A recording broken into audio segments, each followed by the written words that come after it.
अस्सलाम वालेकुम। आज तो कुछ दो तीन मेन चीज़ें हैं जो हम लोग पढ़ेंगे इंशाल्लाह। सबसे पहले तो कुछ मॉडल्स अप्रोचेज हैं जो कि हम लोग एडमिनिस्ट्रेटिव रिफॉर्म्स के लिए यूज़ करते हैं। तो ये 5 मॉडल्स हैं डिफरेंट, जो कि हम लोग एज ए मॉडल लेके चल सकते हैं, अपने पास इम्प्लीमेंट कर सकते हैं पाकिस्तान के लिए। लेकिन ये डिफरेंट कंट्रीज के डिफरेंट मॉडल्स हैं एडमिनिस्ट्रेटिव रिफॉर्म्स के लिए। सबसे पहले इक्विलिब्रियम मॉडल है।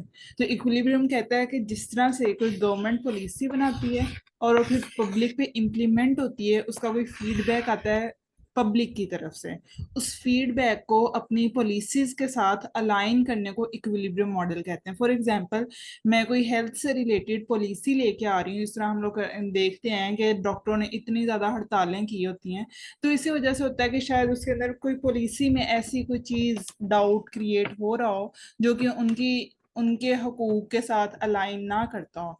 तो इस वजह से वो जो फीडबैक आता है, फिर गवर्नमेंट उसको देखती है, इंटरवेन करती है गवर्नमेंट उसमें उसमें देखती है कि पॉलिसी में कौन सी नेगेटिव चीजें थी जिनको काउंटर किया जा सकता है। इस तरह से जब हम लोग पॉलिसी के लिहाज से उनके फीडबैक को देखते हैं और फिर दोबारा से उसको पॉलिसी को रीडिजाइन करते हैं, तो उसको इक्विलिब्रियम मॉडल कहते हैं। फिर हमारे पास आता है राइनिश मॉडल। ये है पब्लिक वेलफेयर मॉडल। इसको सोशल सेफ्टी नेट भी कहते हैं, वेलफेयर स्टेट मॉडल भी कहते हैं राइनिश मॉडल को। तो इसमें कुछ चीजें सोशल सेक्टर इंटरवेंशन आती है, ओल्ड एज होम टाइप चीजें। तो इसके अंदर जो सबसे पहली चीज है वो ये है पब्लिक वेलफेयर, क्योंकि ये है ही वेलफेयर स्टेट का मॉडल, तो ये पब्लिक वेलफेयर का मॉडल है। Through social safety net in which vulnerable sector of society, for example children or women or old age people in their interest, तो उनको ज्यादा से ज्यादा, ताकि उनको जो मेजर पॉलिसी की जो फवायद हैं, उसके जितने बेनिफिट्स हैं, वो राइनिश मॉडल के तहत उन वुलनरेबल सेक्टर को पहुंचते हैं। ठीक है, this model concentrates on material well-being at the social safety net level. This approach espouses less interest in liberty and rights. ये नहीं कहता कि हर किसी को जो ये राइट्स मिले वो राइट्स मिले, लेकिन बराबरी की सतह। फॉर एग्जांपल, अगर एक तबके को बहुत ज्यादा चीजें मिल रही हैं तो दूसरे तबके को भी कुछ मिलना चाहिए। ये नहीं है कि अमीर अमीर तरीन होता जा रहा है और गरीब गरीब तरीन होता जा रहा है। तो ये लिबर्टी और राइट्स के इतने हक में नहीं है कि आप लोग जितना मर्जी कमाई जाओ और बस खाई जाओ खुद ही, और गरीब बंदे का कोई उधर हाल हाल नहीं है। तो इस चीज को काउंटर करने के लिए भी है। फिर आता है एंग्लो सेक्सन अप्रोच या एंग्लो सेक्सन मॉडल। तो इसके अंदर दो चीजें आती हैं मेन। सबसे पहले आती है रूल ऑफ लॉ। मैंने रूल ऑफ लॉ का एक लेक्चर भी रखा था कि उसके अंदर हर कोई इक्वल है लॉ के बराबर, मतलब हर कोई अमीर हो गरीब हो, वो लॉ के सामने इक्वल होगा। ठीक है, और हर किसी पे कानून उतना ही लागू होगा, जितना अमीर इंसान पे हो उतना ही गरीब इंसान पे हो।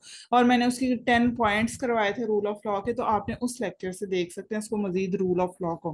फिर आता है ट्रिकल डाउन इकोनॉमिक्स, कि अगर किसी अगर भलाई हो रही है, अगर ऊपर वाले तबके की हो रही है, तो साथ साथ नीचे वाला तबका जो हमारा वल्नरेबल तबका है, जिसको राइनिश मॉडल उसको ब्रीफ करता है, उसके बारे में थोड़ा सा कह रहा है कि उनकी जो लेस एम्पावर्ड लोग हैं, ऐसी सोसाइटी के लोग हैं जो कि ज्यादा बेनिफिट हासिल नहीं कर पा रहे हैं, हम लोगों ने उधर तक भी थोड़ा बहुत उनको भी फायदा पहुंचाना है।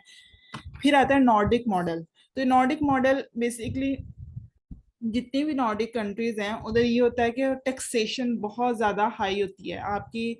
तकरीबन तकरीबन 60 to 70% आपका जो टैक्स है ना वो स्टेट ले रही है। फॉर एग्जांपल, अगर मैं 1 लाख रुपया कमा रही हूँ तो उसमें से 60 से 70 हजार रुपया मेरा टैक्स जा रहा है। और मुझे उस टैक्स से क्या मिलेगा? ये मिलेगा कि मुझे फ्री एजुकेशन, बेशक मैं जिस तरह के भी, कोई मेरे बच्चे होंगे तो उनकी प्राइमरी एजुकेशन उनको मिल रही होगी मुफ्त, फिर उनकी हायर सेकेंडरी, जितनी भी सेकेंडरी हायर लेवल पे वो जाएंगे, उनकी एजुकेशन फ्री होगी। उनकी जो ट्रांसपोर्ट है, उनकी ट्रांसपोर्ट फ्री होगी, उनकी हेल्थ फ्री होगी, हर चीज मुझे फ्री मिल रही होगी।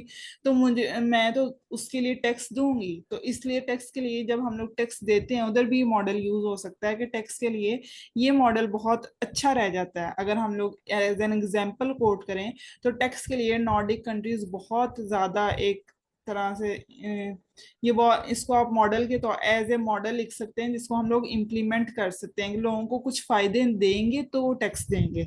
तो जब लोगों को सारे के सारे फायदे स्टेट से मिल रहे हैं, उनको अपनी एजुकेशन मिल रही है, उनको खाने पीने की ये नहीं है कि अब चीजें इतनी महंगी हो गई, अब चीजें इतनी सस्ती हो गई, ये कोई सिस्टम नहीं है। मतलब लोगों को हर चीज तकरीबन तकरीबन मुहैया हो रही है, उनकी बेसिक नेसेसिटीज फुलफिल हो रही हैं, तो वो टैक्स देंगे। इसलिए जब हम लोग लोगों को सहूलियात फराहम करेंगे ना, तो तब लोग टैक्स देंगे। इस वजह से हम लोग टैक्स में ये लिख सकते हैं, ये वाला मॉडल।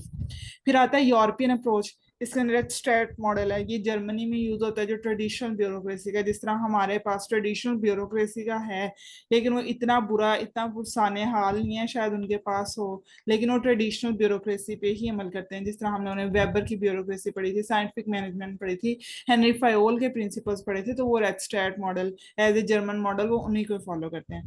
फिर उसके अंदर फ्रांस का मॉडल है, सेंट्रल यूरोप का मॉडल है, यूरोप का मॉडल है जो एज अ होल वो देखते हैं, ठीक है। फिर टाइप्स ऑफ एडमिनिस्ट्रेटिव रिफॉर्म, इसको मैं एडमिनिस्ट्रेटिव रिफॉर्म्स, क्योंकि हम लोगों का ये चैप्टर ही एडमिनिस्ट्रेटिव रिफॉर्म्स का, पहले हम लोगों ने उसकी कुछ मॉडल्स पढ़े थे, अब हम लोग इधर इसके टाइप्स पढ़ेंगे। सबसे पहले स्ट्रक्चरल रिफॉर्म्स है कि हम लोग उसका जो हमारी ऑर्गेनाइजेशन है उसका स्ट्रक्चर ही कंप्लीटली चेंज कर दें। जब मैं आपको टैक्स वाला पढ़ाऊंगी ना, उधर हम लोग एफबीआर को पढ़ेंे, तो ये एफबीआर पहले सेंट्रल बोर्ड ऑफ रेवेन्यू था, लेकिन फिर इसको अंदर उन्होंने उसको रीस्ट्रक्चर किया। पहले वो सिर्फ और सिर्फ टैक्सेस एज अ होल लेता था, कोई उसके अंदर रीस्ट्रक्चरिंग नहीं हुई थी, उसके अंदर कोई डिपार्टमेंट्स वगैरह इस तरह से अलग अलग नहीं थे। शायद एक जगह मैंने पहले भी कोट किया था कि इसके अंदर अब दो डिपार्टमेंट्स आते हैं, एक इनलैंड रेवेन्यू सिस्टम और एक पाकिस्तान कस्टम सर्विस। तो ये दोनों चीजें जिसके अंदर हम लोग कहते हैं कस्टम्स में मेनली वो चीजें आते हैं, कस्टम्स में मेनली वो टैक्सेस आते हैं जो कि हम लोग अपनी जो इंपोर्ट एक्सपोर्ट्स टाइप चीजों पे होते हैं वो करते हैं। जब भी हम लोग इन चीजें इंपोर्ट, मतलब हमारी बाउंड्रीज के ऊपर जितनी एक्सपोर्ट इंपोर्ट इधर उधर चीजें जा रही हैं, वो सारी कस्टम्स के अंदर आती हैं। और जो इनलैंड रेवेन्यू सिस्टम है वो लोगों से जितना भी विद इन कंट्री जितनी टैक्सेस वगैरह होते हैं वो इनलैंड रेवेन्यू सर्विस में आते हैं, सिस्टम में आते हैं, ये सर्विस में आते हैं। तो ये ये स्ट्रक्चरल चेंजेस हैं कि स्ट्रक्चर को एज अ होल चेंज कर दिया। फिर इंस्टीट्यूशनल रिफॉर्म्स आते हैं, इंस्टीट्यूशनल रिफॉर्म्स आते हैं, ये उसी के साथ जिस तरह हम लोगों ने भी स्ट्रक्चरल रिफॉर्म्स पढ़े, उसके साथ ये कोरिलेट भी कर सकता है कि हम लोगों की जो ऑलरेडी इंस्टीट्यूशंस हैं उनको रिफॉर्म कर दें, जिस तरह एफबीआर को किया गया, जो कि पहले सेंट्रल बोर्ड ऑफ रेवेन्यू कहलाता था, और उसको रिस्ट्रक्चर किया गया, उसको रिफॉर्म किया गया।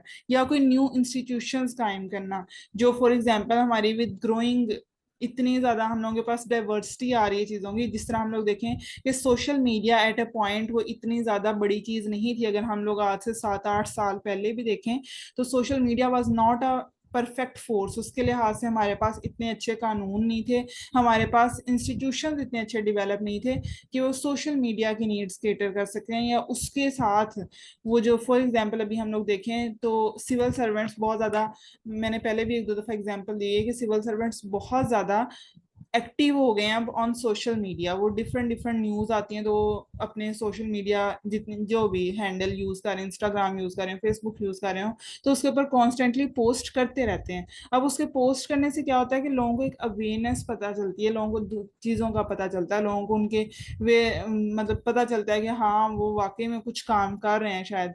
तो इस तरह से जब हम लोग चीज़ों को न्यू न्यू चीज़ें आती हैं उनसे रिलेटेड हम लोगों ने रिफॉर्म्स इंट्रोड्यूस करवाने होते हैं। कभी कभी हम लोगों को न्यू इंस्टीट्यूशंस डेवलप करने पड़ते हैं, और कभी जो हमारे पास एग्जिस्टिंग इंस्टीट्यूशंस हैं उन्हें कोई हम लोगों को रीन्यू करना पड़ता है।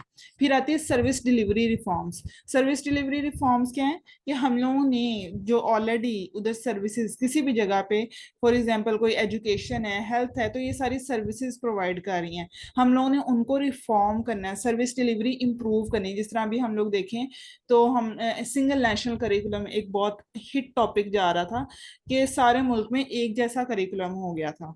अब उसको एक तरह से सर्विस डिलीवरी रिफॉर्म्स ही थे, एक तरह से हम लोगों ने कोई अपनी जो डिलीवरी कोई भी सर्विस प्रोवाइड कर रहे थे उसके अंदर रिफॉर्म्स इंट्रोड्यूस करवाए। तो वो रिफॉर्म्स हम लोगों ने कैसे इंट्रोड्यूस करवाने हैं और किस तरह से इंट्रोड्यूस कराने हैं, तो ये सारे सर्विस डिलीवरी रिफॉर्म में आएगा। फिर आते हैं लीगल रिफॉर्म्स। अब ये जितनी हम लोग चेंजेस लेके आते हैं ना, इसके लिए पहले लॉज और रेगुलेशंस एक्ट्स वगैरह बनाने पड़ते हैं। तो जितनी भी इम्प्रूवमेंट है उसके पीछे ये legal reforms are very important. जब तक हम लोगों के पास, फॉर एग्जाम्पल, अगर हम लोगों ने फेडरल बोर्ड ऑफ रेवेन्यू बनाना था, जिसको जो पहले जो अ, उसको बनाना था, और उससे रिलेटेड हम लोगों ने जितनी चीजें न्यू लेके आनी थी, या कोई इंस्टीट्यूशनल रिफॉर्म करते हैं, या जो भी चीज हम लोग गवर्नमेंट में लेके आते हैं, उसके लिए पहले हमें कोई एक्ट या बिल पास करवाना पड़ता है। पहले तो वो एक्ट होता है, फिर जब वो पूरी दोनों हाउसेज से पास हो जाता है तो वो बिल बन जाता है। तो it is the main thing, जब वो बिल बन जाता है तो फिर उसके ऊपर इम्प्लीमेंटेशन स्टार्ट होती है। तो ये सारे लीगल रिफॉर्म्स पहले होते हैं। उसके बाद हम लोगों के पास कोई सर्विस डिलीवरी रिफॉर्म्स हो सकते हैं, इंस्टीट्यूशनल रिफॉर्म्स हो सकते हैं, या स्ट्रक्चरल रिफॉर्म्स हो सकते हैं। फिर हमारे पास लोकल गवर्नमेंट का कॉन्सेप्ट आता है। ये चीजें मैंने आप लोगों को काफी हद तक उस दिन एक्सप्लेन कर दी थी, federal government, provincial government and local government, ठीक है। और ये आगे लोग, ये आप चीजें पढ़ लीजिएगा। इट इज, अब इसके पीछे जब भी लोकल गवर्नमेंट हम लोगों ने लिखना है तो it is very important thing कि why we use local government, ये आप लोगों ने जरूर लिखना है। कुछ बेसिक चीजें हैं ये। प्रिंसिपल ऑफ सब्सिडियरिटी, मैंने उस दिन भी हाईलाइट किया था कि हर जगह के मसले डिफरेंट होते हैं। फॉर एग्जांपल, अगर किसी जगह पे रोड्स बनी हुई हैं तो उधर शायद पानी का मसला हो, अगर किसी जगह पानी का मसला हो उधर गैस का मसला हो या इलेक्ट्रिसिटी का मसला हो। इस तरह से हर जगह की डिफरेंट नीड्स हैं, उन नीड्स को केटर करने के लिए हम लोगों के पास प्रिंसिपल ऑफ सब्सिडियरिटी है। प्रिंसिपल ऑफ सब्सिडियरिटी क्या कहता है? That the subsidiarity principle is intending to ensure that decisions are taken as closely as possible to the citizen, and that constant checks are made as to whether at community level is justified in the light of the possibilities available at national, provincial और local level। जिस level पे भी हम लोग काम कर रहे हैं ना, तो क्या उधर के लोगों की नीड्स केटर हो रही हैं, डिसीजन उनके मुताबिक लिए जा रहे हैं, और उसके ऊपर कॉन्स्टेंटली चेक एंड बैलेंस भी मेंटेन रखना। फिर दूसरा पॉइंट है गुड गवर्नेंस का। इंशाल्लाह भी हम लोग गुड गवर्नेंस कमिंग वीक में पढ़ेंगे। तो इसके 4 बेसिक एलिमेंट्स हैं, जिसको हम पार्ट भी कह सकते हैं। सबसे पहले पार्टिसिपेशन आप लिख लें, फिर अकाउंटेबिलिटी है, रिस्पॉन्सिवनेस है, और ट्रांसपेरेंसी है। तो जब लोकल गवर्नमेंट हमारे पास होगी, इसका मतलब है हमारे पास यूनियन काउंसिल्स होंगी, डिस्ट्रिक्ट काउंसिल्स होंगी, तहसील काउंसिल्स होंगी। तो सबसे पहले हमारे पास पार्टिसिपेशन आएगी, लोकल पार्टिसिपेशन आएगी, रिस्पॉन्सिवनेस होगी, वो रिस्पॉन्सिव होंगे to the needs of the locals, जितने भी लोग हैं जिनको जो जरूरत है उसके मुताबिक वो उसकी रिस्पॉन्सिवनेस शो करेंगे।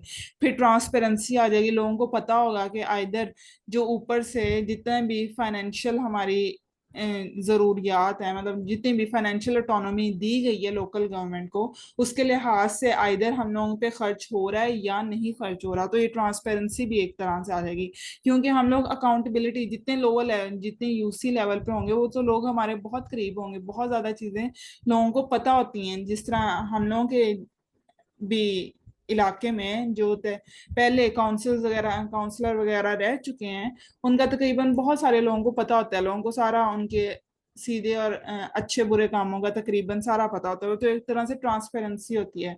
अब लोग उसको किस तरह से ले रहे हैं, लोग उसे कह रहे हैं कि हाँ जो तुम ठीक कर रहे हो, अगर तुम बुरा भी कर रहे हो तो तुम ठीक कर रहे हो, तो वो ट्रांसपेरेंसी नहीं रहती। उस ट्रांसपेरेंसी का कोई फायदा नहीं होता। लोकल जितने भी अवाम है उनको कोई फायदा नहीं होता। और अगर वो उसको सवाल कर रहे हैं, उससे जवाब मांग रहे हैं कि आइदर ये आपके पास इतने पैसे आए थे, हम लोगों को पता चलता रहता है, तो इसका क्या बना, आपने हमारे लिए क्या काम किया।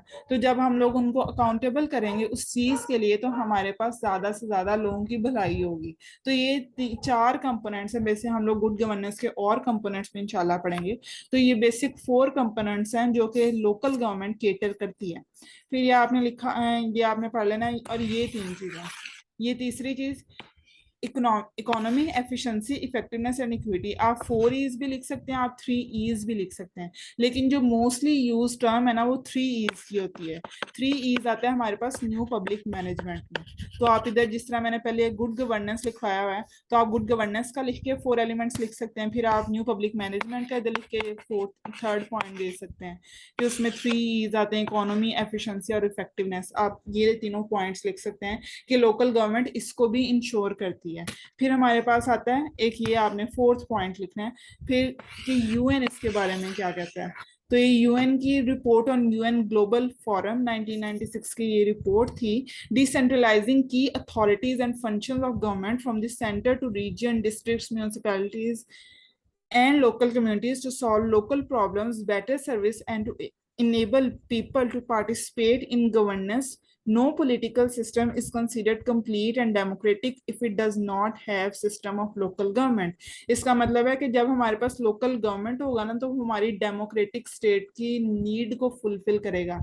वो ये फुलफिल करेगा कि हमारी स्टेट डेमोक्रेटिक है। जब अभी मैं थोड़ा सा डिसेंट्रलाइजेशन को रिकंस्ट्रक्ट करके पढ़ाऊंगी, डिफरेंट चीजें उसके बारे में बताऊंगी, तो डिसेंट्रलाइजेशन में हम लोगों को पता चलेगा कि कितनी इंपॉर्टेंट चीजें हैं जो कि डेमोक्रेसी को इंश्योर करते हैं।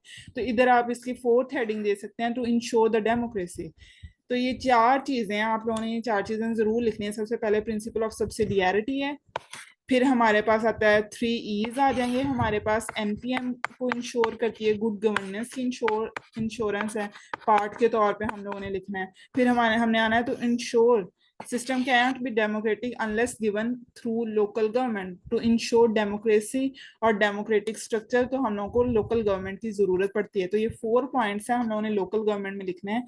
जब भी फॉर एग्जाम्पल आप पॉलिटिकल साइंस में क्वेश्चन अक्सर आता है लोकल गवर्नमेंट का, तो उधर आप इसको कोट करें, चारों बातों को कोट करें उधर, और फिलोसोफर्स और थिंकर के जो जो पॉइंट्स हैं उनको केटर करें, और इस तरह से आपने इसको लेके चलना है। एक और बात मुझे याद आई, मैंने एक दिन लेक्चर में पढ़ाते हुए कहा था कि October 7 को एमपीटी है, लेकिन वो मुझे याद नहीं रहा था। वो 2 अक्टूबर को एमपीटी का टेस्ट है। तो सॉरी ऑन माई बिहाफ कि अगर किसी ने खुद चेक ना किया हो और उसने लेक्चर सुना हो, तो वो कहे कि 7 अक्टूबर को मैम कह रही थी, लेकिन ये 2 अक्टूबर को है। तो इधर मैं एक्सक्यूज है उसके लिए कि मैंने गलती से बता दिया था उससे। फिर दूसरा, इंपॉर्टेंस ऑफ लोकल गवर्नमेंट, ये आप लोगों ने देख लेना है इसकी किस किस तरह से इंपॉर्टेंट है। To promote local leadership and act as a training nursery for emerging political leadership at national और प्रोविंशियल लेवल।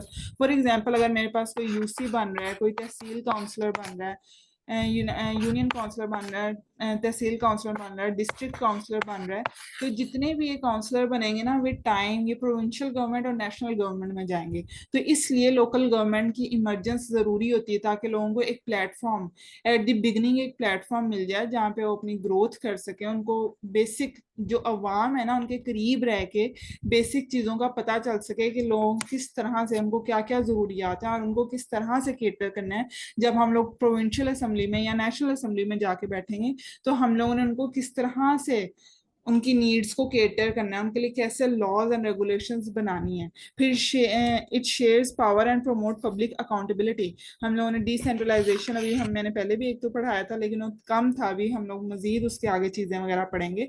तो ये डिसेंट्रलाइजेशन के आप 5 Ds इधर से लिख सकते हैं। मैं 5 Ds भी इंशाल्लाह अभी थोड़ी देर तक पढ़ाती हूँ। Closer are representative government is to people, better it works, decentralised decisions making for public choice, service delivery and sustainable local development.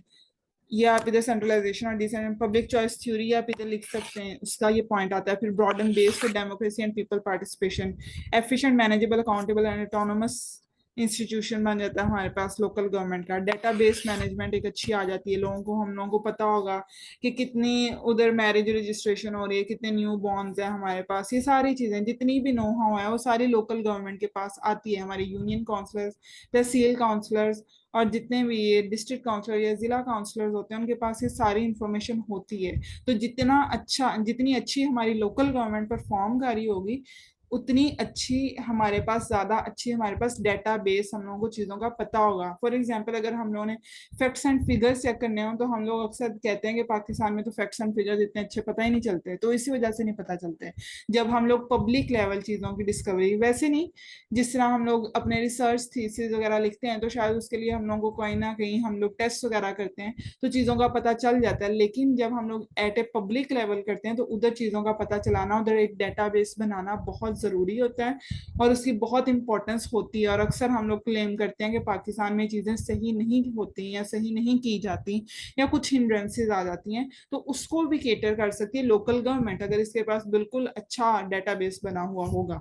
To reduce burden on provincial और federal government and help build trust in government institutions. तो इधर ये local governments acts हैं कि कब कब last time आए हैं, जो बेसिक इनके एक्ट्स आए हैं वो मैं आपको अभी बताऊंगी थोड़ी देर तक। जो इनकी अमेंडमेंट्स है ना वो इधर लिखी हुई हैं, लेकिन पंजाब लोकल गवर्नमेंट, जब मैंने नोट्स बनाए थे तब 2019 की लोकल गवर्नमेंट अमेंडमेंट आई थी, पंजाब लोकल गवर्नमेंट एक्ट की अमेंडमेंट हुई थी उस वक्त। जो बेसिक इनके पंजाब ये जितने भी, अच्छा एक और बात, जो लोकल गवर्नमेंट इंस्टीट्यूशन है ना वो कॉन्स्टिट्यूशन में आफ्टर आर्टिकल 18th अमेंडमेंट, जब हम लोग सुनते हैं 18th अमेंडमेंट हुई 2010 में, उसके बाद से लोकल गवर्नमेंट को एक पूरा रिस्ट्रक्चर किया गया, उसको उसकी कॉन्स्टिट्यूशन में अहमियत बताई गई। तो ये सारी चीजें इंपॉर्टेंट है, जब हम लोगों ने कॉन्स्टिट्यूशनैलिटी उसकी डिफाइन करनी है ना तो बहुत इंपॉर्टेंट है ये भी। अगर आपको पॉलिटिकल साइंस में आता है पार्ट तो आपने ये चीजें जरूर लिखनी है, local government in constitution of Pakistan. तो दो मेन हमारे आर्टिकल्स हैं, article 32 and article 140A। 140A is the most important, क्योंकि पहले तो हम लोगों ने 32 आर्टिकल जो है हमारे पास उसमें हम लोग ये तो बता देते हैं कि promotion of local government institution, the state shall encourage local government institution compose of electoral representatives of the areas concern, and in such institution special representation will be given to peasants, workers and women. तो ये चीज तो हम लोगों ने highlight कर दी, लेकिन उसको कैसे अच्छी तरह काम करवाना है, उसको कैसे ऑर्गेनाइज करके चलना है, वो 140A में आता है, जो कि 18th अमेंडमेंट के बाद से ये ऐड किया गया था। इसमें कहा गया था each province shall by law establish a local government system and devolve political power. सबसे पहले हम लोगों ने डिवॉल्व करनी है एडमिनिस्ट्रेटिव एंड फाइनेंशियल। जब तक हम लोग political, administrative and financial responsibility और अथॉरिटी नहीं डिवॉल्व करेंगे तब तक हमारे पास लोकल गवर्नमेंट सही काम नहीं कर सकती।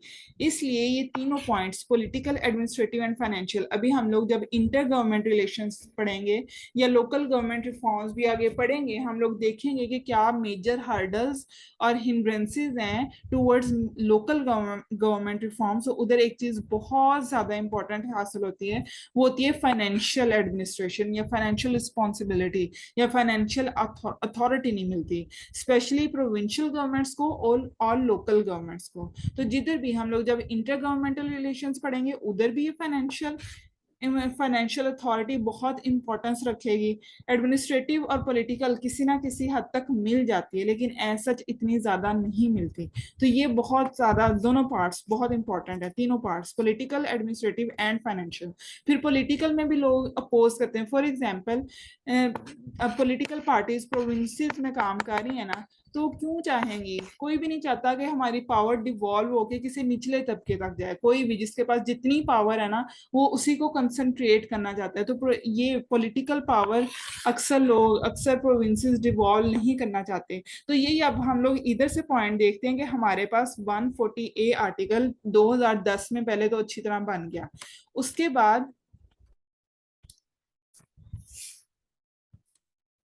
बाद हमारे पास सबसे पहले बलोचिस्तान में लोकल गवर्नमेंट एक्ट बना था 2010 में। हम लोग देखते हैं 2010 में हमारे पास सबसे पहले रिफॉर्म 18th अमेंडमेंट आई। उसके तहत हमें बताया गया कि जो लोकल गवर्नमेंट के इंस्टीट्यूशंस है ना वो प्रोविंसेस बनाएंगे। जो प्रोविंसेस हैं उनके पास ये अथॉरिटी आ गई कि आपने अब अपनी पावर नीचे डेलीगेट करनी है टूवर्ड्स द लोकल गवर्नमेंट्स। ये एक कॉन्स्टिट्यूशनैलिटी डिफाइन कर दी गई। उसके बाद सबसे पहले 2010 में बलूचिस्तान ने अपना लोकल गवर्नमेंट एक्ट बनाया, फिर केपीके में बना, पंजाब में बना, सिंध में बना, तीनों में 2013 में बन गया। मतलब 3 साल लगे हमारे पास इन तीनों प्रोविंसेस में बनने में। फिर हमारे पास आया गिलगित बल्तिस्तान में 2014 में बना। फिर कैंटोनमेंट एरिया जितने भी हैं। और मैं एक बात उस दिन रोशीन मुझसे पूछ रही थी कि हमारे उनके कोई फैमिली फ्रेंड्स हैं तो उनको काउंसलर कहते हैं अभी भी करंटली। तो मुझे याद नहीं रहा उस दिन पिछले साल 2021 में इलेक्शंस हुए हैं कंटोनमेंट बोर्ड जितने भी। तो जो आर्मी का एरिया ना वो कंटोनमेंट्स होती हैं, उधर जो लोकल गवर्नमेंट होती हैं उनकी एक बिल्कुल अलग, उनके अलग एक्ट्स हैं, वो अलग तरह से काम करती हैं, उनके इलेक्शंस भी खुद के अलग होते हैं। तो शायद वो उसमें पार्टिसिपेट किया हो उन्होंने। तो ये बहुत इंपॉर्टेंट है। लोकल गवर्नमेंट जो कंटोनमेंट्स के लोकल गवर्नमेंट एक्ट थे वो 2013 में बने अमेंडमेंट के साथ, और 2015 में, क्योंकि उनकी पहले भी लॉज या एक्ट्स वगैरह होंगे और उन्हीं को उन्होंने रिफॉर्म किया according to the 18th amendment in 2013।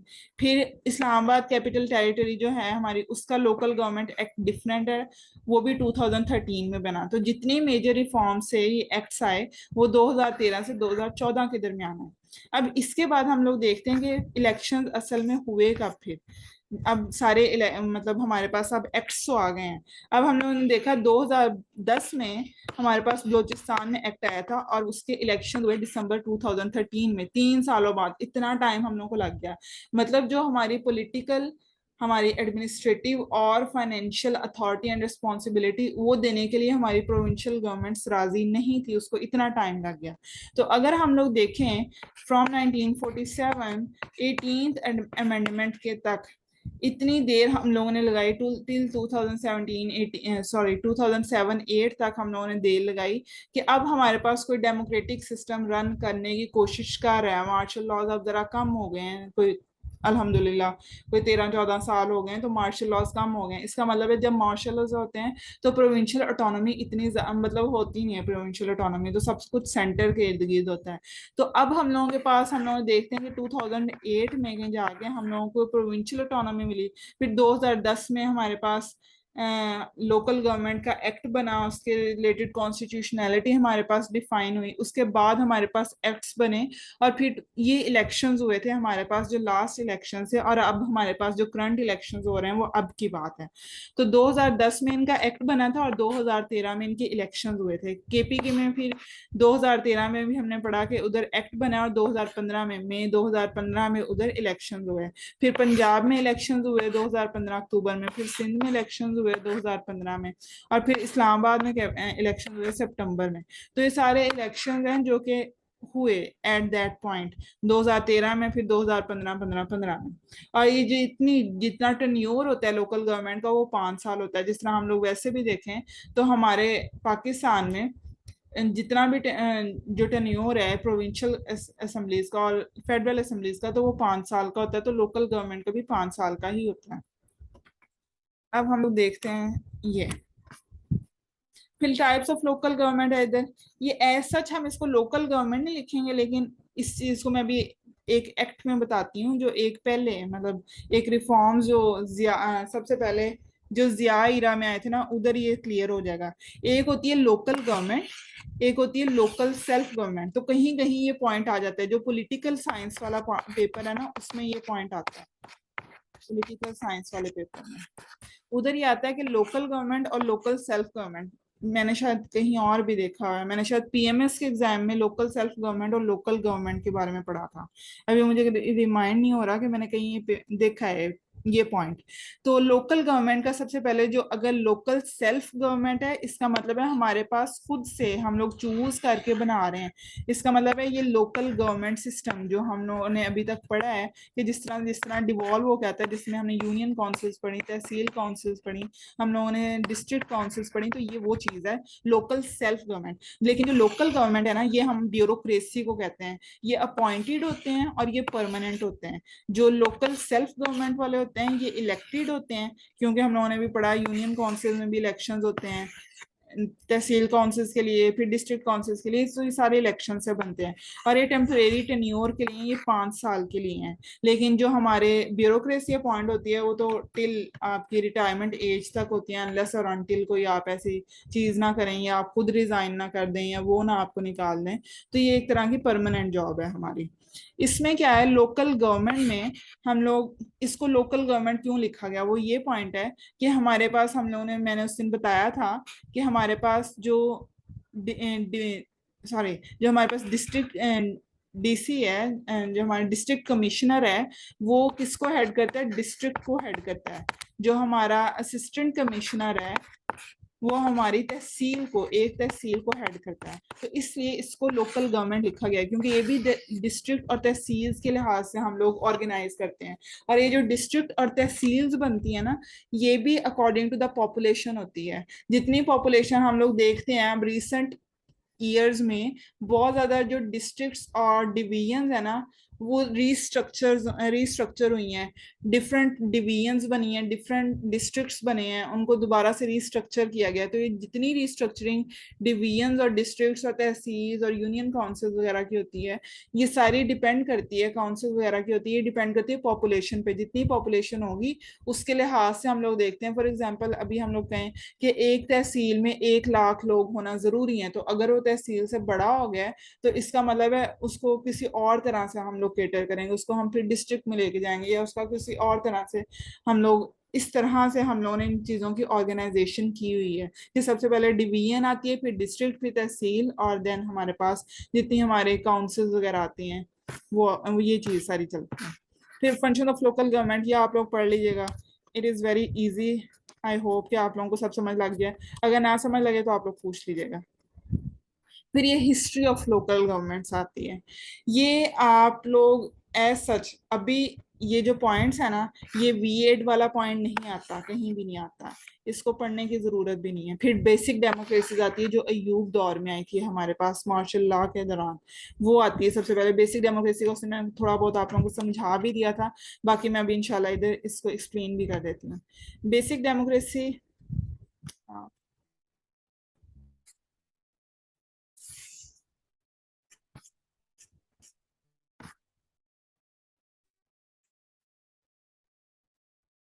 Basic democracy आप लोग इधर से देख सकते हैं, इधर कुछ पिक्चर्स वगैरह क्लियर थी, कुछ ये उधर उधर से जिधर जब जब ये इम्प्लीमेंट किया गया था उधर उधर से पिक्चर्स ली हुई हैं, मजीद ऑर्गेनाइज्ड है, तो इस वजह से मैं इधर से दिखा रही हूँ। सबसे पहले हमारे पास आती थी डिवीजन, मैंने जिस तरह पढ़ाया था कि सबसे पहले हमारे पास डिवीजन आती है। तो डिवीजन पे डिविजनल काउंसिल्स बनाई थी अंडर अयूब ईरा, जो बेसिक डेमोक्रेसीज हम लोगों ने पढ़ा है कि बेसिक डेमोक्रेसी थी, तो डिविजनल काउंसिल्स थी सबसे पहले, ठीक है। अब इसको रूरल और अर्बन में डिफाइन किया गया है। जब हम लोग रूरल पढ़ेंगे तो रूरल में हमारे पास तहसील्स आएंगी, यूनियन काउंसिल्स आएंगी, लेकिन जब हम अर्बन पढ़ेंगे तो अर्बन में हमारे पास आएंगी सबसे पहले म्यूनिसिपल कमिटीज और म्यूनिसिपल कॉरपोरेशन। अब म्यूनिसिपल कॉरपोरेशन अगर अभी हम लोग करंटली देखें तो पंजाब में सिर्फ एक म्यूनिसिपल कॉरपोरेशन है और वो है लाहौर। ये सारी चीजें जो म्यूनिसिपल कॉरपोरेशन, म्यूनिसिपल कमेटीज और एंड पे यूनियन कमेटीज और टाउन कमेटीज होंगी, ये सारी डिपेंड करेंगी अपॉन दी पॉपुलेशन। जितनी पॉपुलेशन बढ़ती जाएगी, अब जो लाहौर की पॉपुलेशन थी वो एक लिमिटेड, जो पॉपुलेशन का हमारा क्राइटेरिया था अबाउट द म्यूनिसिपल कमेटी, उससे बढ़ गई, उससे ज्यादा होगी तो म्यूनिसिपल कॉरपोरेशन बन गई। इसी तरह अगर हम कराची को भी स्टडी करें तो वो भी हमारे पास म्यूनिसिपल कॉरपोरेशन ही में आता है, वो म्यूनिसिपल कमेटी में नहीं आएगा, क्योंकि हमारा सबसे बिगेस्ट सिटी वो है। फिर उसके बाद लाहौर है, और पंजाब में सिर्फ एक ही करंटली म्यूनिसिपल कॉरपोरेशन है और वो लाहौर है। फिर हमारे पास आता है urban division and rural division. तो इसके लिहाज से इन्होंने पहले तो डिवीजनल, सबसे पहले डिवीजनल काउंसिल थी, फिर डिस्ट्रिक्ट काउंसिल आए, मैंने बताया था कि उसके बाद डिस्ट्रिक्ट्स आते हैं, तो डिस्ट्रिक्ट काउंसिल बनाई गई। फिर उसके बाद अगर हम लोग अर्बन में डिवाइड करें तो अर्बन में म्यूनिसिपल कमेटीज देख रहे हैं, क्योंकि उस वक्त के दौर में इतनी बड़ी, इतनी ज्यादा आबादी नहीं थी कि वो म्यूनिसिपल कॉरपोरेशन में आए, तो वो म्यूनिसिपल कमेटी में थी। फिर हमारे पास कंटोनमेंट बोर्ड्स आते थे अर्बन में, और रूरल में जो हमारे पास आती थी वो तहसील काउंसिल्स थी। तहसील काउंसिल में हमारे पास टाउन कमेटी थी या यूनियन काउंसिल थी। जो टाउन कमेटी थी इसको हम लोग एज्यूम करते हैं इन आवर अर्बन एरिया, तो अर्बन में हम लोग टाउन कमेटीज इंक्लूड करते हैं। फिर हमारे पास कंटोनमेंट बोर्ड है, उसके अंदर यूनियन कमेटीज थी, और म्यूनिसिपल कमेटीज के बाद भी हमारे पास यूनियन कमेटीज थी। तो इस तरह से कुछ चीजों को उन्होंने डिवाइड किया था। सबसे पहले डिविजनल काउंसिल्स, फिर district councils, then municipal committees, cantonment board आते थे अर्बन के अंडर, और तहसील काउंसिल आती थी रूरल के अंडर। और उनके अंडर हमने देखा कि यूनियन कमेटीज हैं दोनों के अंदर, और इसके अंदर टाउन कमेटी है और यूनियन काउंसिल है। तो आई थिंक ये अयूब वाला पॉइंट क्लियर हो गया होगा। इधर जिस तरह मैंने बताया हुआ है कि 4 टीयर्स हैं, आप इसको उस तरह से लिखिएगा, उस तरह से चीजें क्लियर हो रही हैं। 4 टीयर्स नजर आ रहे हैं, ये सबसे पहला टीयर है, ये दूसरा टीयर है, ये तीसरा है और ये चौथा है। तो ये चीजें क्लियर इधर से ज्यादा हो रही हैं, तो आप इसको बनाइएगा मेरे ख्याल में। सबसे पहले डिविजनल काउंसिल्स मैंने पढ़ाया था, फिर डिस्ट्रिक्ट काउंसिल्स आ गई, और फिर तहसील काउंसिल्स आ गई। तो तहसील काउंसिल्स में टाउन कमेटीज थी, और यूनियन काउंसिल से भी मैंने दिखा भी दिया है। उसके अलावा कैंट बोर्ड से जो कंटेन या जिसको कंटोनमेंट बोर्ड्स हम लोग लिखते हैं, और दूसरा म्यूनिसिपल कमेटीज थी हमारे पास, और उसके अंडर दोनों के अंडर यूनियन कमेटीज थी। आई होप कि it will be clear from here, वो मैंने उधर से समझा दिया है। जिधर भी अगर हमारे पास करंटली, अगर हम लोगों के पास सिर्फ और सिर्फ मुशर्रफ के दौर का लोकल गवर्नमेंट हमारे पास अभी आता है, लेकिन जो एग्जामिनर है वो कभी कभी ये तीनों भी पूछ लेता है, इन तीनों को इनको डिफ्रेंशिएट करने के बारे में पूछ लेता है। तो ये बेसिक डेमोक्रेसी आएगा, इसके बाद हमारे पास आएगा जिया की डेमोक्रेसी, जो सॉरी जिया की लोकल गवर्नमेंट आएगी। ये जो इंटीग्रेटेड रूरल डेवलपमेंट प्रोग्राम है थर्ड वाला, भुट्टो के इरा का, इसको लिखने की जरूरत नहीं है क्योंकि इसको मेंशन नहीं किया जाता। जिधर भी आप पढ़ेंगे कहीं भी भुट्टो के इरा का लोकल गवर्नेंस नहीं पढ़ने को मिलती, तो इसलिए आप लोग मेंशन भी ना करिएगा, याद भी करने की क्या जरूरत है इसको।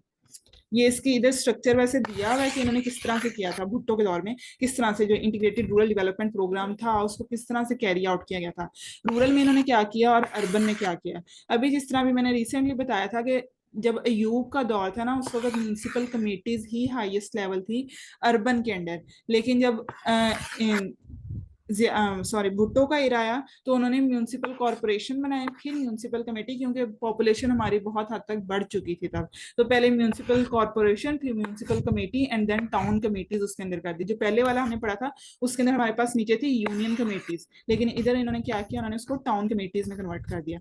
और अगर उन्होंने रूरल के साइड पे देखें तो हमारे पास सबसे पहले डिस्ट्रिक्ट काउंसिल है, फिर हल्का काउंसिल बनाए गए, इधर वो तहसील नहीं आई, इधर हल्का हो गया, और फिर देही काउंसिल जिसको हम विलेज काउंसिल या यूनियन काउंसिल कहते थे, उन्होंने उसको देही काउंसिल कह दिया। तो ये उन्होंने दो अपने उनका ये इंटीग्रेटेड रूरल डेवलपमेंट प्रोग्राम था। फिर हम लोग जिया का डेवलपमेंट प्रोग्राम पढ़ते हैं, तो इट वाज कंपैरेटिवली डिफरेंट। इधर से नहीं पढ़ाऊंगी मैं इसको भी, उधर से पढ़ाऊंगी। अगर हम आप लोग जिया का ये पढ़ें तो सबसे पहले आते हैं, हम लोग देखते हैं ये जिया के दौर में सबसे पहले ऊपर उन्होंने फेडरेशन लिखी है, प्रोविंस लिखा। तो इसी तरह अगर आपने अयूब के दौर में देखें, उस वक्त सबसे पहले फेडरेशन और प्रोविंस नहीं आया था, उधर फेडरेशन नहीं थी। एक मिनट, इधर इन्होंने सिर्फ अयूब के दौर में इसी को ही हाईलाइट किया है, तो आपने भी इसी को ही हाईलाइट करना है। इधर हम लोग देखेंगे सबसे पहले हमारे पास आ रही थी फेडरेशन, फिर हमारे पास प्रोविंस। अभी जिस तरह मैंने पढ़ाया था, एक लोकल गवर्नमेंट है और एक लोकल सेल्फ गवर्नमेंट है, तो ये उन दोनों को उन्होंने डिस्टिंग्विश किया हुआ है। हमारे पास एक तरफ आ रही है लोकल गवर्नमेंट जिसके अंदर डिवीजन है, सबसे पहले उसको जो हमारे पास कमिश्नर हेड कर रहा है, फिर रूरल और अर्बन है हमारे पास। रूरल को हेड कर रही है डिस्ट्रिक्ट और तहसील, जिस तरह हम लोगों ने पढ़ा था कि पहले सबसे पहले डिवीजन आते, फिर डिस्ट्रिक्ट और फिर तहसील, इधर कमिश्नर होंगे, इधर डिप्टी कमिश्नर और इधर असिस्टेंट कमिश्नर। तो इस अर्बन में आए थे, उसको डेवलपमेंट अथॉरिटी कर दिया। इस तरह से उन्होंने थोड़ी सी उसने डिस्टिंग्विश लिया, फर्क लिया, थोड़ा सा डिफ्रेंशिएट कर दिया। और जो लोकल सेल्फ गवर्नमेंट थी, इसी तरह ये लोकल गवर्नमेंट को एडमिनिस्ट्रेशन कहते हैं क्योंकि ब्यूरोक्रेसी है, और लोकल गवर्नमेंट को या लोकल सेल्फ गवर्नमेंट को लोकल गवर्नमेंट लिखते हैं, जो ओरिजिनल लोकल गवर्नमेंट से। तो ये सबसे इनको इन्होंने रूरल और अर्बन में डिवाइड किया। अब रूरल में जिस तरह डिस्ट्रिक्ट, मरकज और यूनियन काउंसिल कर दिया। अभी हम लोगों ने पीछे देखा कि जो इंटीग्रेटेड रूरल डेवलपमेंट प्रोग्राम था भुट्टो का, उसके अंदर पहले डिस्ट्रिक्ट काउंसिल थी, देन उसके बाद हल्का काउंसिल थी और फिर देही काउंसिल थी। तो इसी तरह उन्होंने पहले डिस्ट्रिक्ट काउंसिल रहने दी, फिर उसको मरकज कर दिया और यूनियन काउंसिल कर दिया, उसके नेम थोड़े से चेंज कर दिए। और अर्बन में उन्होंने क्या किया, मेट्रोपॉलिटन कॉर्पोरेशन, ये भी वैसे ही था, म्यूनसिपल कॉर्पोरेशन और टाउन कमेटी कर दिया उसको। तो एज इट इज उसको तकरीबन रहने दिया, उसी को लेके चलते रहे वो। फिर हम लोग देखते हैं इसी को ही इंटीग्रेटेड, क्योंकि ये प्री डेवोल्यूशन स्ट्रक्चर है जिया का, कि पहले भी था और यही बाद में यही चला था, इसी को हम लोग लेके चले। फिर हमारे पास आता है जो मुशर्रफ का लोकल गवर्नमेंट है, पोस्ट एवोल्यूशन स्ट्रक्चर, ये सबसे ज्यादा इंपॉर्टेंट है, जो मुशर्रफ का लोकल गवर्नमेंट था। सबसे पहले फेडरेशन, देन प्रोविंसेस, फिर हमारे पास एडमिनिस्ट्रेशन एंड लोकल गवर्नमेंट आती है। ये रूरल और अर्बन में तकरीबन एक जैसा ही था। सबसे पहले डिस्ट्रिक्ट गवर्नमेंट आती थी हमारे पास, फिर तहसील हमारे पास आती थी, तहसील मैनेजमेंट, और फिर यूनियन एडमिनिस्ट्रेशन। तो इसको थोड़ा सा मैं उधर से पढ़ा देती हूँ, उधर से चीजें कुछ मजीद क्लियर हो जाएंगी।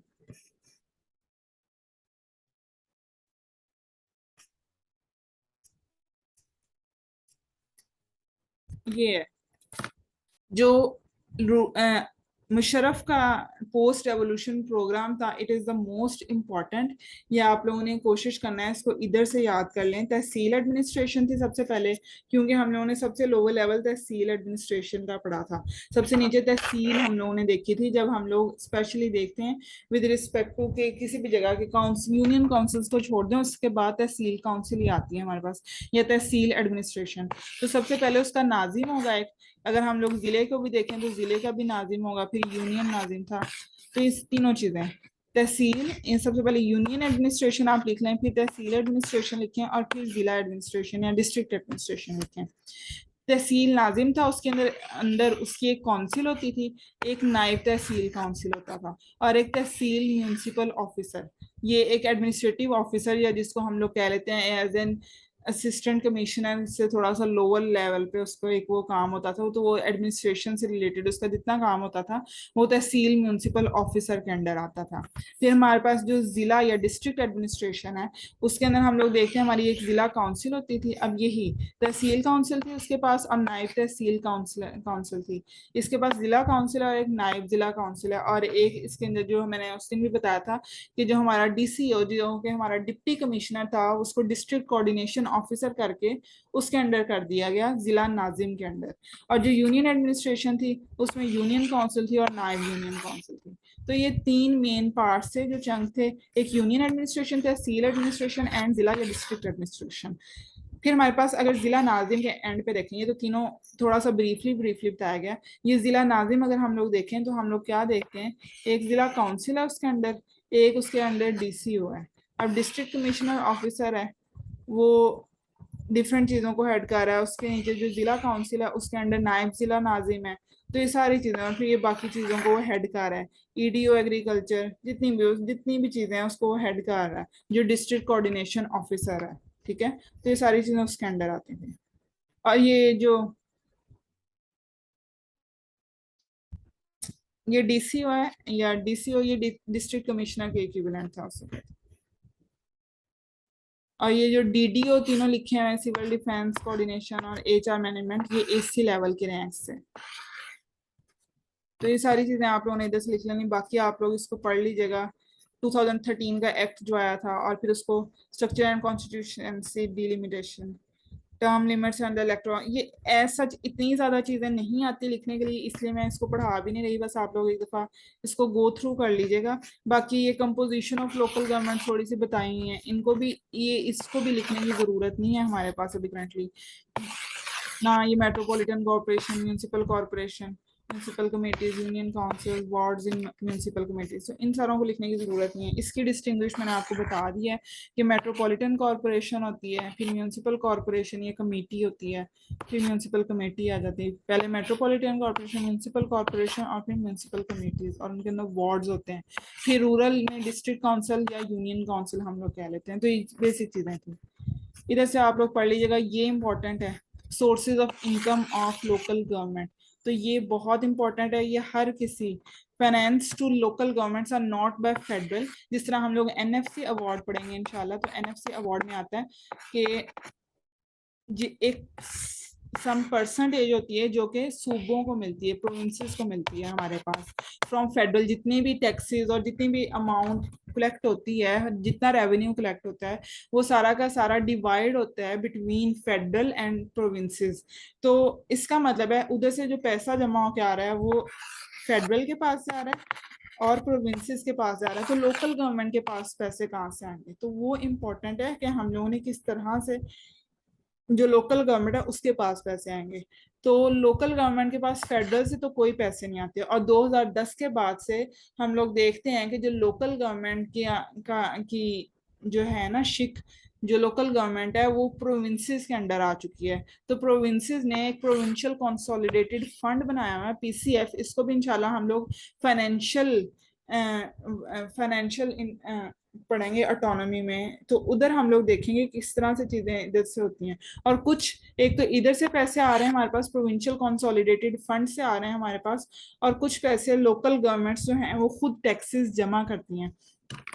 और वो किन किन चीजों पे टैक्स लगा सकती हैं, तो वो चीजें इधर लिखी हुई हैं कुछ। और बाकी बहुत सारी चीजें होती हैं जिसके ऊपर ये टैक्स लगा सकते हैं, वो कुछ पॉइंट्स इधर लिखे हुए थे मैंने। इनको ऐसा जितना याद करने की जरूरत नहीं है, क्योंकि लिखने की जरूरत है नहीं वैसे, लेकिन मैंने इधर हाईलाइट किया हुआ है। आप लोगों ने इधर से पढ़ना हो तो पढ़ लीजिएगा।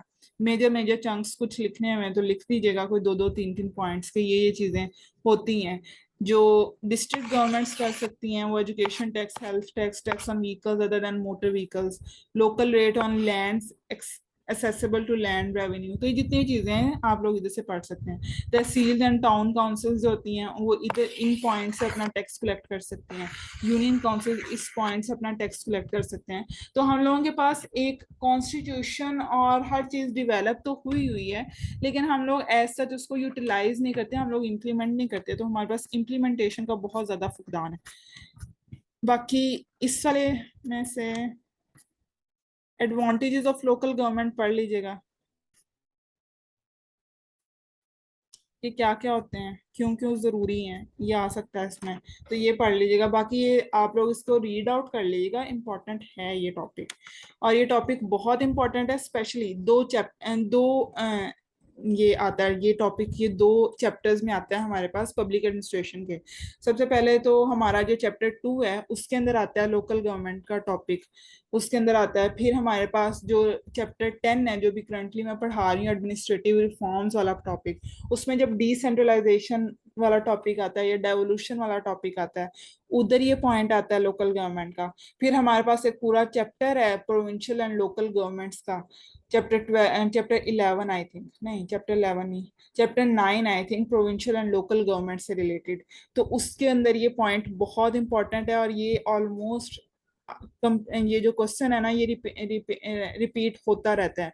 और पीएमएस में ये क्वेश्चन बहुत इंपॉर्टेंट है, specially relative to local government, इसलिए आप लोगों ने इसको इधर से जरूर कर लेना है।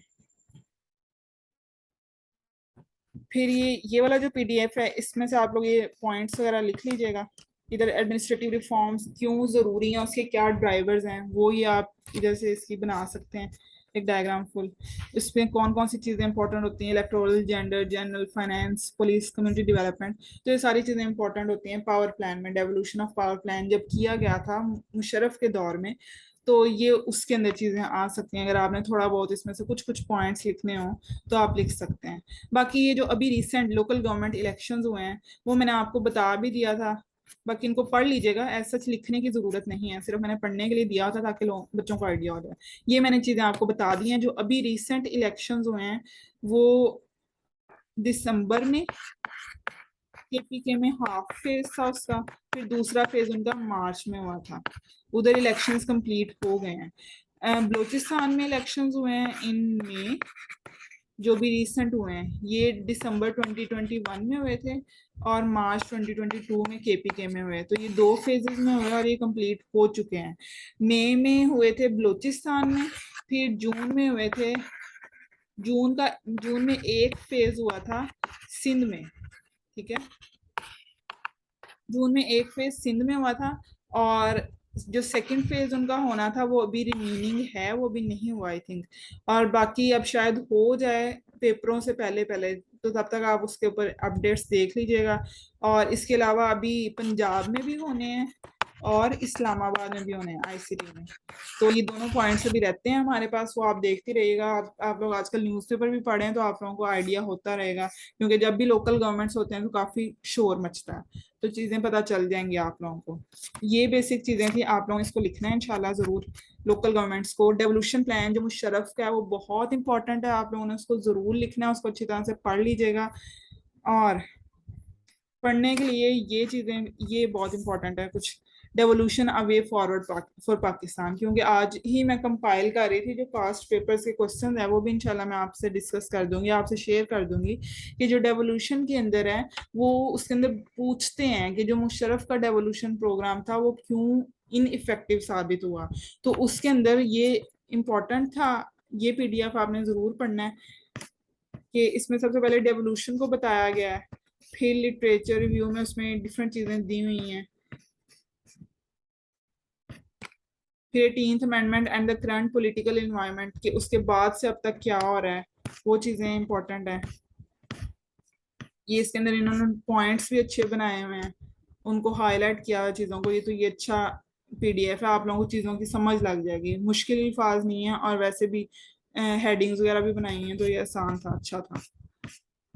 फिर effects of the 18th amendment, 18th amendment का हवाला बहुत देते हैं, वो पूछते हैं कि local government after 18th amendment क्यों नहीं इवॉल्व हो पा रहा। तो ये मेजर इंपॉर्टेंट चीजें हैं जो इधर लिखी हुई हैं, तकरीबन सारी की सारी लिखी हुई हैं कि किस किस तरह से इफेक्ट उसने इम्पेक्ट किया है, लेकिन उसके ऊपर इम्प्लीमेंटेशन क्यों नहीं हो पा रही। तो उसकी चीजें भी, उसकी जो जो पॉइंट्स है ना, वो भी तकरीबन इसमें हाईलाइट किए हुए हैं। चैलेंजेस बाद में इधर आपको देख लेंगे, चैलेंजेस लिखे हैं, ये बहुत अच्छा था और कंपाइल्ड फॉर्म में था, तो ये इंशाल्लाह मैं आप लोगों को सेंड कर दूंगी। बाकी ये कुछ चीजें आप लोग इधर से देख लीजिएगा। ये एक क्वेश्चन था, मैंने उसके उसकी हेडिंग्स बनाई थी। ये क्वेश्चन था पीएमएस 2020 का पार्ट 1 का क्वेश्चन नंबर 7 था, उसमें लिखा हुआ था डिसेंट्रलाइजेशन। अभी मैं डिसेंट्रलाइजेशन आपको पढ़ाती हूँ इंशाल्लाह, उसके बाद मैं इंशाल्लाह ये एक्सप्लेन करूंगी। फिर एक टॉपिक है डेलीगेशन का। डेलीगेशन एज सच अभी तक आया नहीं है, लेकिन अगर आपने जब डेलीगेशन पढ़ना है ना, तो आपने डेलीगेशन इधर से पढ़ना है। ये टॉपिक डेलीगेशन का मैं इसलिए ये पीडीएफ सेंड करूंगी, और इसको आपने इन चीज़ों के साथ कंपेयर करना है। पहले मैं इसका कुछ बेसिक चीज़ें पढ़ा देती हूँ, आपको चीज़ें क्लियर हो जाएंगी। ये टॉपिक बहुत इंपॉर्टेंट है डिसेंट्रलाइजेशन का, पीएमएस में ही आता है, पीएमएस के लिहाज से बहुत इंपॉर्टेंट है डिसेंट्रलाइजेशन का टॉपिक, और सीएसएस में भी ये आता है और आया भी हुआ है ऑलरेडी। तो आप लोगों ने ये चीजें जितनी भी है ना, ये लोकल गवर्नमेंट के साथ रिलेट करती हैं। अभी मैं आप लोगों को चीजें पढ़ाती हूँ तो आपको क्लियर हो जाएंगी काफी ज्यादा। उससे मैंने सेंट्रलाइजेशन और डिसेंट्रलाइजेशन क्लियर कर दिया था, पॉलिटिकल डिसेंट्रलाइजेशन थी वो मैंने क्लियर कर दिया था। ये बाकी आप लोग खुद पढ़िएगा इंशाल्लाह। जो सबसे इम्पोर्टेंट पॉइंट है ना, वो इसके अंदर ये है जो अभी मैं आपको पढ़ाने लगी हूँ। जब भी अभी मैंने आपको बताया था कि लोकल गवर्नमेंट में 5 Ds आती हैं, 5 Ds मैंने आपको एक पॉइंट पढ़ाया था। तो उधर आता है डिसेंट्रलाइजेशन, फिर उसके अंदर डीकंसेंट्रेशन आता है, उसके अंदर डेलीगेशन, डेलीगेशन नहीं वाला पॉइंट नहीं, उसके अंदर लिखा होता है उन्होंने डेवोल्यूशन वाला पॉइंट लिखा होता है। इसके अलावा डिफ्यूजन ऑफ पावर है एंड डिस्ट्रीब्यूशन ऑफ रिसोर्सेज, तो ये 2 पॉइंट्स और हैं, वो उसके अंदर भी आते हैं। तो ये 2 अलग चीजें हैं, ठीक है। और बाकी जब हम लोग डिसेंट्रलाइजेशन में पढ़ते थे, पढ़ा था हम लोगों ने पढ़ा था कि हमारे पास फाइनेंशियल, एक मिनट, हम लोगों ने अपनी जो अथॉरिटी है ना वो रीडिस्ट्रीब्यूट करनी है, अपनी रिस्पॉन्सिबिलिटी रीडिस्ट्रीब्यूट करनी है, और फाइनेंशियल रिसोर्सेज अभी हम लोगों ने पहले से पहले पढ़ा था पॉलिटिकल, जो मैंने अपने नोट्स से आप लोगों को पढ़ाया था, पॉलिटिकल, एडमिनिस्ट्रेटिव एंड फाइनेंशियल। तो ये तीनों पॉइंट्स जब हम लोग डिवॉल्व करते हैं ना, वो डिसेंट्रलाइजेशन में आता है। अब डिसेंट्रलाइजेशन की आगे 3 टाइप्स हैं, डीकंसेंट्रेशन, डेलीगेशन एंड डेवोल्यूशन। अब जो डीकंसेंट्रेशन है ना, जैसे हम लोग किसी भी चीज की टाइप पढ़ते हैं ना, हम लोग उसे कहते हैं हाफ, फुल या क्वार्टरली, या इस तरह की चीजें हम लोग पार्शियल, हाफ या फुल पढ़ते हैं। इस तरह से हम लोग उसके फॉर्म्स, टाइप्स वगैरह किसी भी चीज की पढ़ लें। इसी तरह एडमिनिस्ट्रेटिव डिसेंट्रलाइजेशन, ये एडमिनिस्ट्रेटिव डिसेंट्रलाइजेशन की टाइप्स हैं। डिसेंट्रलाइजेशन एज अ होल भी कुछ लोग इसको लिख देते हैं, जब ये पब्लिक एडमिनिस्ट्रेशन में आएगा तो उधर ये अक्सर लोग लिख देते हैं टाइप्स ऑफ डिसेंट्रलाइजेशन। जब types of, major types of decentralisation आए तो उसमें पॉलिटिकल डिसेंट्रलाइजेशन आएगी, एडमिनिस्ट्रेटिव, एडमिनिस्ट्रेटिव के अंडर ये 3 हेड्स आएंगे, डिकंसेंट्रेशन, डेलीगेशन और डेवोल्यूशन। फिर हमारे पास आती है फिजिकल डिसेंट्रलाइजेशन। तो ये मेन 3 पॉइंट्स हैं। इसके बाद फिजिकल डिसेंट्रलाइजेशन, या इसको मार्केट डिसेंट्रलाइजेशन भी कहते हैं। तो ये डिफरेंट पॉइंट्स हैं। जो सबसे इंपॉर्टेंट चीज़ है वो ये है, कई जगह पे बहुत ज़्यादा ये कंफ्यूजन होती है कि डीकंसेंट्रेशन क्या है, डेवोल्यूशन क्या है और डेलीगेशन क्या है। अब डीकंसेंट्रेशन है, इसका मतलब है ये सबसे निचली सतह डिसेंट्रलाइजेशन की। फॉर एग्जांपल मैं एमएनए हूँ, मैं इस वक्त फेडरल लेवल पे बैठी काम कर रही हूँ, मैं अपनी थोड़ी सी पावर डेलीगेट करके लोकल गवर्नमेंट को दे दूं या प्रोविंशियल गवर्नमेंट को दे दूं, थोड़ी सी पावर, अथॉरिटी नहीं उसको देनी, कंप्लीट अथॉरिटी नहीं उसको देनी। फॉर एग्जांपल मैं किसी चीज से रिलेटेड लॉ मेकिंग कर रही हूँ, मैं डिसीजंस वगैरह खुद लूंगी, मैं सिर्फ उनको कहूंगी कि ये काम आपने करवाना है और इस तरह से करवाना है इन टर्म्स और कंडीशंस पे। तो जो थोड़ी सी मैंने उसको रिस्पॉन्सिब अथॉरिटी और रिस्पॉन्सिबिलिटी एलोकेट की है ना, वो थोड़ी सी रिस्पॉन्सिबिलिटी उनको देना डीकंसंट्रेशन कहलाता है। वो डिसीजन मेकिंग उस पर नहीं कर सकते, वो सिर्फ और सिर्फ उनकी बात मानेंगे। वो एक हायरार्की सेट हुई होगी कि हाँ जिस तरह आपने मुझे काम कहा था वो मैंने कर दिया है। तो ये डीकंसंट्रेशन का काम है। फॉर एग्जाम्पल, अगर मैं किसी को हायर करती हूँ, मैं उसे कहती हूँ हाँ कि आपने मुझे ये काम इस तरह से करके देना है, और ये आपके पास 10-15 दिन है, इतने दिनों में आपने ये काम मुझे करके देना है। तो वो मैं उसे कहती हूँ ये मेरा लैपटॉप है, ये लैपटॉप भी आप ले लो, इतना काम मुझे इतने दिनों में करके चाहिए। तो मतलब मैंने उसको थोड़ा सी पावर दे दी है, डीकंसंट्रेट कर दी, मैंने उसको अपने थोड़े से रिसोर्सेज भी दे दिए हैं यूज करने के लिए कि ये रिसोर्सेज आपने इतने रिसोर्सेज इस टाइम लिमिट में यूज करके मुझे वापस कर देना है। ये टाइम लिमिट मैं ना भी सेट करूँ, मैं जो डिसीजन मेकिंग में मेन पावर है ना वो मेरे साथ है, मेरे रिसोर्सेज हैं, जितनी चीजें वो मैं ओन करती हूँ। वो कोई चीज ओन नहीं कर रही, वो सिर्फ बैठी हुई है, उसने मुझे बताना है कि मेरा इतना इतना खर्चा आ रहा है, आपके पास ये काम मैं कर रही थी। तो वो डीकंसंट्रेशन का काम है। उसके अंदर डिसीजन मेकिंग हम लोग नीचे डिवॉल्व, हम लोग डिसेंट्रलाइज नहीं करते। फिर अगर हम लोग सबसे पहले डीकंसंट्रेशन था, अगर हम डीकंसंट्रेशन से थोड़ी सी ज्यादा अथॉरिटी और रिस्पॉन्सिबिलिटी देते हैं, उसको हम कहते हैं डेलीगेशन। ये उससे थोड़ा सा ज्यादा पार्ट है। It transfers political responsibility to local governments और टू सेमी ऑटोनोमस ऑर्गेनाइजेशंस, ठीक है, that are not controlled by the central government but are accountable to it। कि मैंने फॉर एग्जांपल मेरे पास आई है अथॉरिटी, जिस तरह भी मैंने बताया था कि प्रोविंशियल गवर्नमेंट्स के अंडर है अब local governments after 18th amendment. तो मैंने अपनी थोड़ी सी पावर जो है ना वो डेलीगेट करके लोकल गवर्नमेंट को देनी है। जो लोकल गवर्नमेंट है ना, इधर अगर हम लोग इसी को इस तरह से पढ़ें तो लोकल गवर्नमेंट इधर डायरेक्ट अकाउंटेबल है फेडरल को। वो फेडरल को बताएगी, वो कहेगी मेरे पास इतना खर्चा आ रहा था भाई, मुझे इतना खर्चा दे दो और मैं ये काम तुम्हारा कर दूंगी। तो वो डीकंसंट्रेशन था, मैं फेडरल को डायरेक्ट फेडरल के अंडर थी। लेकिन अगर डेलीगेशन हो गया है तो मतलब मुझे थोड़ा सा पावर ज्यादा मिल जाएगी, मुझे मेरे पास थोड़ी सी ज्यादा पावर होगी कि अब मुझे जाके, जिस तरह हम लोग अक्सर करते हैं घरों में कि अगर कोई ज्यादा बड़ी बात मनवानी हो ना तो पहले हम लोगों की अगर थोड़ा सा भी कोई छोटा मोटा काम होना तो हम लोग पहले अपने मदर्स के पास जाते हैं अक्सर के, उनको तो सारी बातें पता ही होती हैं, कि उनके पास जाएं, उनसे कहें कि ये काम है, मैंने उधर जाना है, या ये काम करना है, या ऐसे करना है। कोई छोटा मोटा काम हो तो इस तरह से चल जाता है। तो ये जो डेलीगेशन वाला काम है ना, कि हमारी मदर के पास वो पावर डेलीगेट हुई है, मेजर पावर वो किसके पास है, जो सेंटर है वो हमारे फादर हैं। अगर हम लोग उनसे थोड़ी सी वो कहेंगे ना कि काम तुमने करना है और इस तरह से करना है, तो लोकल गवर्नमेंट होगी। लेकिन जो प्रोविंशियल गवर्नमेंट है उसके पास थोड़ी सी ऑटोनॉमी है। हम लोग ना थोड़ा सा रिलैक्स हो जाते हैं कि हमारे पास थोड़ी सी ज्यादा ऑटोनॉमी है, हम लोग इतने जितना अपने फादर को जाके हम लोगों को अकाउंटेबल होके बताना पड़ेगा ना एक एक पॉइंट, उसमें से शायद 2-3 पॉइंट्स अगर हमने अपनी मदर को बताने हो तो वो मिस कर जाएंगे। तो इस तरह से आप इसको ले सकते हैं डेलीगेशन वाले पॉइंट को। फिर हम लोग आते हैं डेवोल्यूशन पे। अब डेलीगेशन का एक टॉपिक है 6th चैप्टर में, जब हम लोग पब्लिक मैनेजमेंट स्किल्स पढ़ते हैं तो उसके लिए टॉपिक इंपॉर्टेंट है डेलीगेशन का। इसके लिए मैं आप लोगों को बता रही थी कि ये आप लोग इधर से पढ़िएगा डेलीगेशन वाला टॉपिक, कि ये डेलीगेशन वाला टॉपिक है। इसको अभी तक इस पे कोई क्वेश्चन नहीं आया हुआ एज सच डेलीगेशन पे। सीएसएस में तो नहीं आया हुआ, पीएमएस का भी मुझे याद नहीं है करंटली कि उसमें आया हुआ है या नहीं आया हुआ। अब इधर देख लें, इसमें भी डेलीगेशन में चीजें बताई हुई हैं, उसकी करेक्टरिस्टिक्स बताई हैं, उसकी नीड बताई हुई है, फिर उसके अंदर उन्होंने प्रिंसिपल्स हिंड्रेंसेस और लिमिटेशंस वगैरह बताई हुई हैं। तो ये मेजर चीज थी। आप अगर डेलीगेशन को एक दफा पढ़ना है तो इधर से मजीद पढ़ लीजिएगा, चीजें क्लियर हो जाएंगी। कोई चीज ना समझ लगे वो आप लोग पूछ लीजिएगा। तो ये पॉइंट जो डेलीगेशन वाला पब्लिक मैनेजमेंट स्किल्स में आता है ये आप लोग इधर से पढ़िएगा। फिर आती है हमारे पास सबसे ज्यादा ऑटोनॉमी, जिसके अंदर हम लोग इधर बात करते हैं, हम लोगों की फाइनेंशियल ऑटोनॉमी भी दे दें, डिसीजन मेकिंग ऑटोनॉमी भी दे दें और मैनेजमेंट भी। मतलब हम लोग जो पॉलिटिकल ऑटोनॉमी है, हमारे पास एडमिनिस्ट्रेटिव ऑटोनॉमी है और फिजिकल ऑटोनॉमी है या फाइनेंशियल ऑटोनॉमी है, वो तीनों की तीनों ऑटोनॉमीज हम लोग दे दें, डेवोलूट कर दें। ये सबसे हायर लेवल है हमारे पास ऑफ डिसेंट्रलाइजेशन, तो इसको हम लोग कहेंगे डेवोल्यूशन।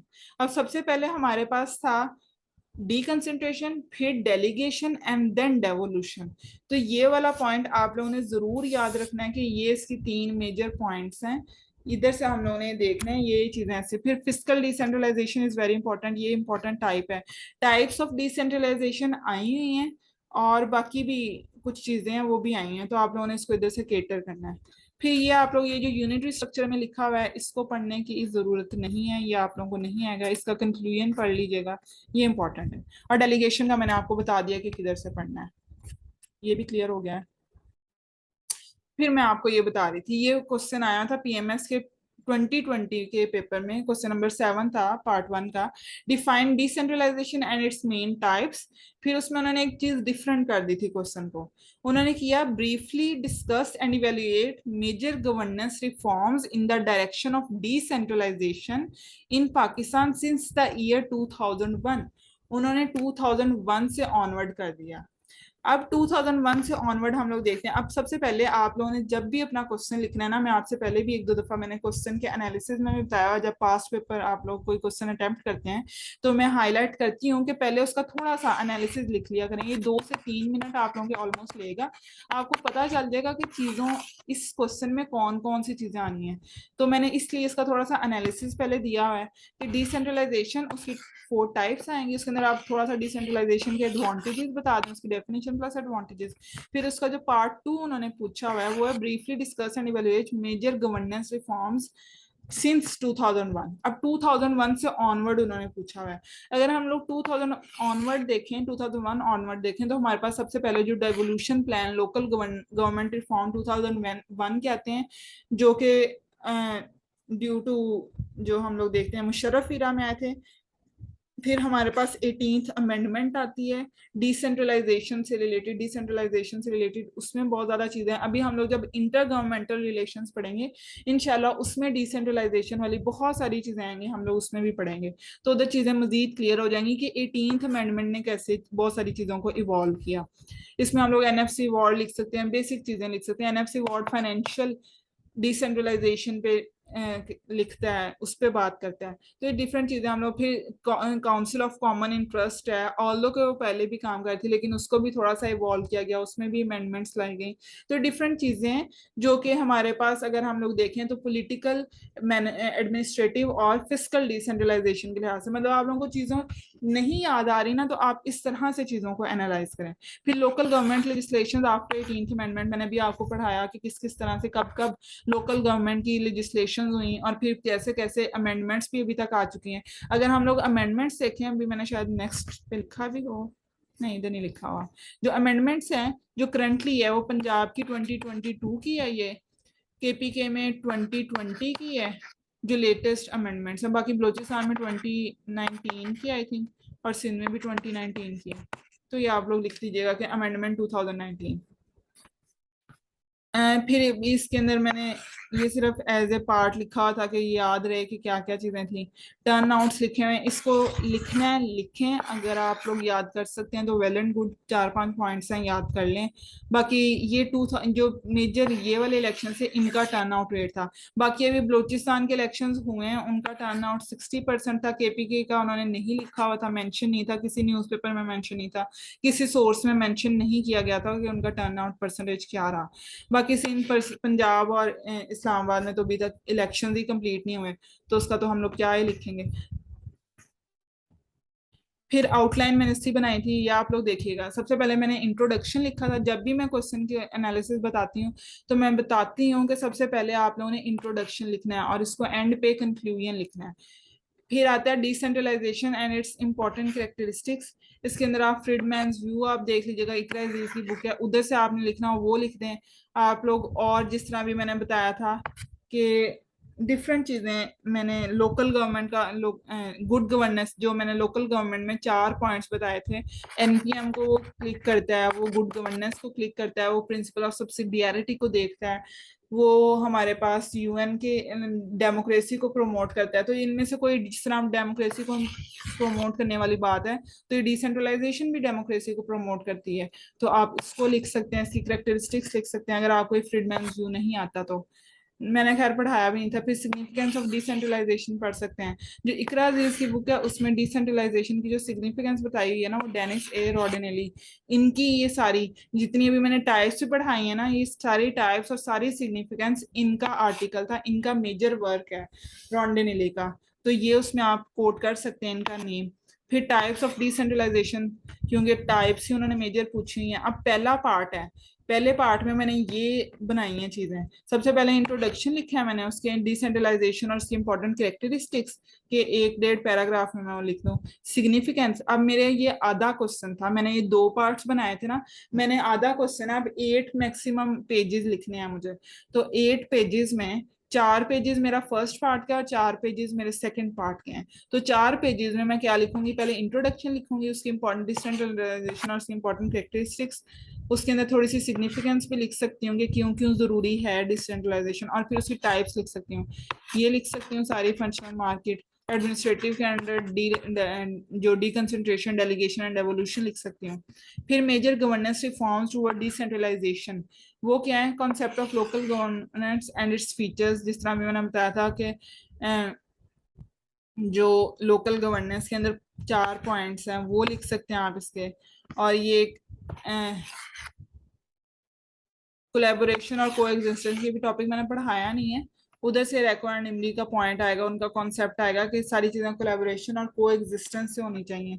फिर लोकल गवर्नमेंट रिफॉर्म्स, ये मतलब ये उसकी थोड़ी सी ओवरव्यू दिया हुआ है कि लोकल गवर्नमेंट क्या है डिसेंट्रलाइजेशन में जो आता है।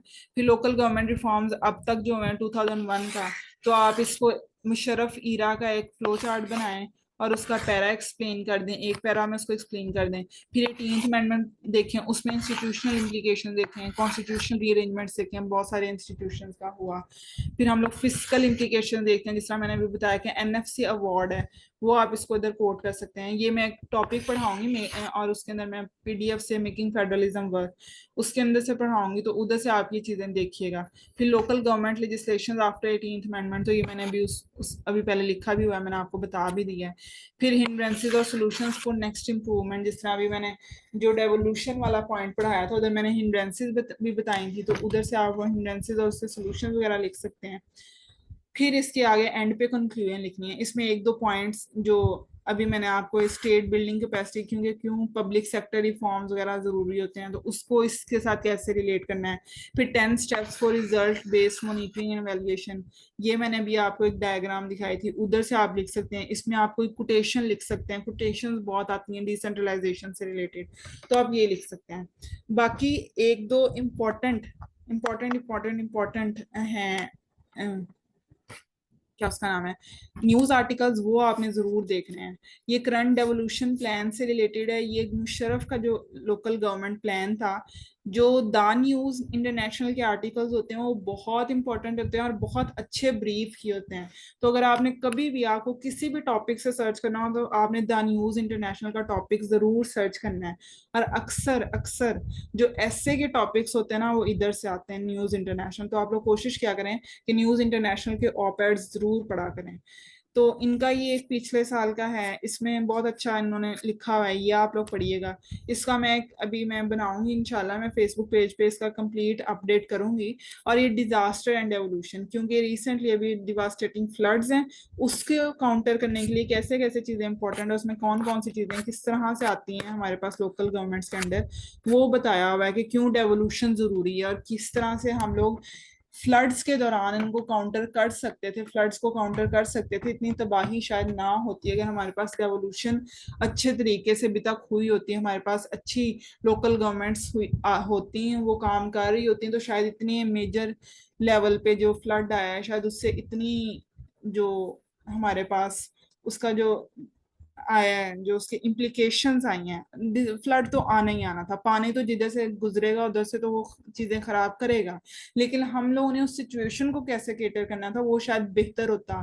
चीजें जो इतनी ज्यादा लॉस हुई हैं, स्पेशली मवेशी और बाकी जितनी ह्यूमन लाइव्स लॉस हुई हैं, तो वो अगर हम लोग उसको कर सकते हैं, उसको उतनी इम्प्लीकेशन उस लिहाज से हम लोग उसको केटर कर सकते हैं, तो वो बहुत जरूरी था। तो ये दोनों पॉइंट्स मैं इनको सबसे पहले मेंशन करूंगी, अभी मैंने करंटली इसका कोई बनाया नहीं है। फेसबुक पे मैं ये भी अपलोड अपलोड करूंगी, उधर ये दो द न्यूज इंटरनेशनल के, और फिर ये बहुत इंपॉर्टेंट है, ये आपने कोशिश करना है इधर जरूर देखें। ये सारा बहुत अच्छा ब्रीफ किया हुआ है, इसमें चीजें, इसमें काफी कोटेशंस वगैरह भी हैं, तो ये भी आप लोग देख लीजिएगा। बाकी इंशाल्लाह नेक्स्ट हम लोग पढ़ेंगे। ये देखें काफी अच्छा इन्होंने ना ओवरव्यू दिया हुआ है। तो आप लोग ये ज़रूर पढ़िएगा।